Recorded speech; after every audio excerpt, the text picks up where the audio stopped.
अपने केंद्रीय प्रदेश नेतृत्व ने जो 30 मई से लेकर 30 जून तक जो महासंपर्क जनसंपर्क अभियान जो चलाया है, उसी के तहत हर विधानसभा के अंदर जो भी विकास कार्य हुए हैं, उस दृष्टि से आज आप लोगों को यहाँ पर हमने बुलाया है।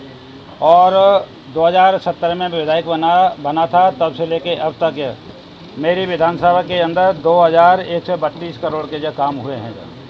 इसमें जो मेन काम है, एक आरओबी 125 करोड़ की लागत से ये रुई की मंडी रेल का जो फाटक है वहाँ पर जो बनने वाला है। और स्मार्ट सिटी के अंतर्गत लगभग 8 से 35 करोड़ के काम मेरी विधानसभा के अंतर्गत हुए हैं ताजगंज क्षेत्र में जो। और मेट्रो का भी काम अपना TTI मॉल से लेकर के बिजलीगढ़ तक जो अंडरग्राउंड यहाँ से शुरू हो रहा है, वहाँ से कम 800 करोड़ का इसमें अपने यूपी मेट्रो रेल कॉरपोरेशन के द्वारा ये काम हुआ है। और उसके अलावा कुछ मुख्य सड़कें भी हैं। तो और लगभग 265 करोड़ की लागत से हमारा ये ताज जोन है, उसके अंतर्गत लगभग 265 करोड़ की लागत से 12 ओवरहेड टैंक, पानी की टंकियाँ और पाइपलाइन बिछाने का कार्य माननीय प्रधानमंत्री जी के स्वच्छ जल पेय योजना के अंतर्गत ये काम जो स्वीकृत हुआ है, उसका टेंडर जो मेरे ख्याल से हो गया है या होने वाला है।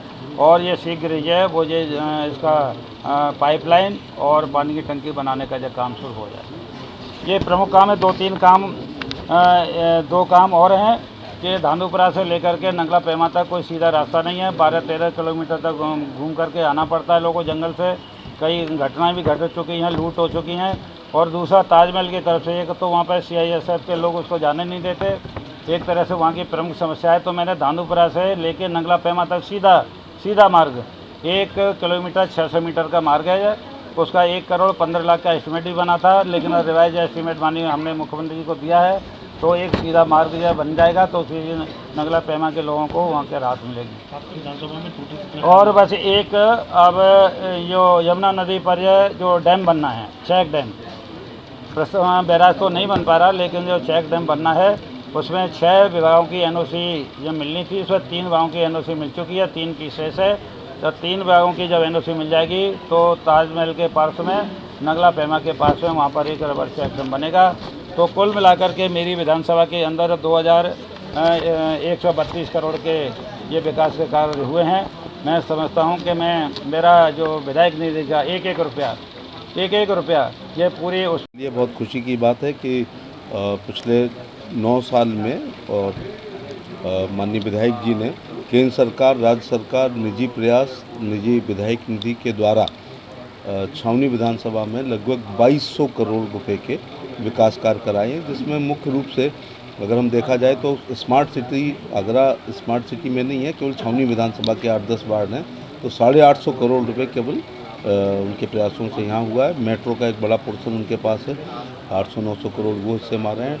250-300 करोड़ से एक जल जीवन मिशन में शुद्ध पेय के लिए ताज जोन में ओवरहेड टैंक बनाने का काम किया जा रहा है। और इसी प्रकार से तमाम सारी सड़कें, एक डिग्री कॉलेज बहुत बड़ा है, और रुई की मंडी पर एक ROB वो भी कई करोड़ का है। कुल मिलाकर के इनको जिताते हुए लोगों ने उम्मीद की थी कि उस ज़माने में 2 करोड़ मिलते होंगे, कि 2 करोड़ के हिसाब से विकास कराएंगे। लेकिन अगर 2 करोड़ 5 हुए हैं, लेकिन 2 करोड़ के हिसाब से 1100 साल ये जिंदा रहें और 2 करोड़ लगाएं तो 2200 करोड़ लगा पाएंगे। तो जो 1100 साल एक विधायक निधि लगा सकता है, उतनी डबल इंजन की सरकार होने के कारण, और हमारी सरकार में ADA, नगर निगम, विधायक निधि, केंद्र सरकार, राज्य सरकार, सेंट्रल पूल, स्टेट पूल, सड़क में, स्कूल में, बिजली में, पानी में, नाली में, खरंजा में, पुल में, मेट्रो में, स्मार्ट सिटी लगाकर 2200 करोड़ का काम हुआ। मैं धर्मेश जी का आभार भी प्रकट करना चाहूँगा कि ये सारे काम मेरी लोकसभा में भी हुए हैं, इसलिए मैं सांसद होने के नाते धन्यवाद। लेकिन कुछ बहुत माइलस्टोन काम हुए हैं, जिसमें पेयजल वाला, जिसमें ROB, जिसमें मेट्रो, जिसमें smart city, government degree college, ये एक बड़े काम हुए हैं। और फिर सेवा ही संगठन के रूप में कोरोना काल में अन्य सोशल वर्क जैसे सैनिटाइज का काम करना, मास्क वितरण करना, किट बांटनी, एक 10,000 से ऊपर राशन कार्डों का निजी प्रयासों से निर्माण कराना, ये सारे काम एक बहुत अच्छे काम हुए हैं। तो केंद्र सरकार के 9 साल बेमिसाल गरीब सुशासन और गरीब कल्याण की जो योजनाएं हैं, और केवल डबल इंजन की सरकार होने का ये लाभ होता है कि आज हम एक ही विधानसभा में 2200 करोड़ का, तो ऑन एंड एवरेज अगर ये है तो 10,000 करोड़ का आगरा लोकसभा में लगभग काम निधियों के अलावा हुआ होगा। मैं धन्यवाद देना चाहूँगा। दूसरा, आज जेपी होटल में उद्योग और व्यापारियों